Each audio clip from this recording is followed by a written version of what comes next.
Welcome back, party people. Today on the videos we're going to be talking about feminism, and in full disclosure, I listened to a lot of Destiny's Child, specifically Survivor, while I was writing this, so if it gets weird or if I get a little carried away, then that's why.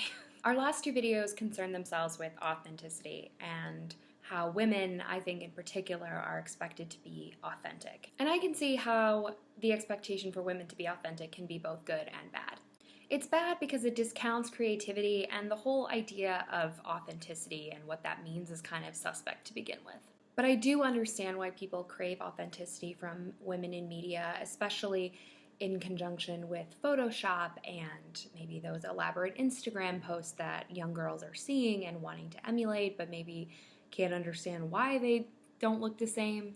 But Photoshop and Instagram are process. And to some extent, people need to kind of grow up a little bit and be aware of the world that they live in. Because once again, obsessing over the authenticity of the object dismisses the object's content. Maybe not so much with Photoshop, but we shouldn't be discounting an image on Instagram just because it didn't occur naturally. That's bullshit. And it's incredibly dismissive of the artist who composed it. Okay, so a lot of you are probably thinking, I did not sign on for Authenticity Part 3.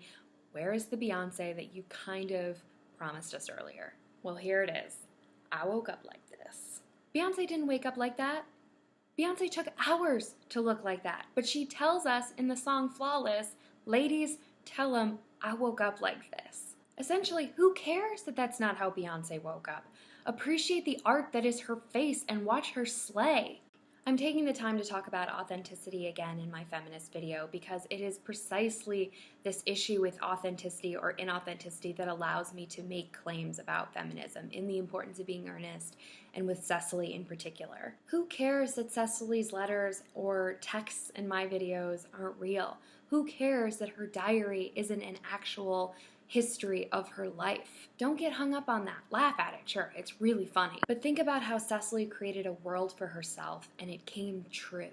She's a character who doesn't like learning, who hates German and political economy. She openly says that she likes when people look at her and call her pretty, and she writes love letters to and from herself. She's not an authentic character, but she also shouldn't be disregarded as stupid or unimportant. In fact, sometimes it's exactly the lowbrow things that Cecily's interested in that makes her a feminist figure. And while Wilde may not have been precisely concerned with the feminism of his play, he was certainly concerned with the blending of high-low culture in his play. Carrie Powell's book talks about Wilde's blend of high-low culture.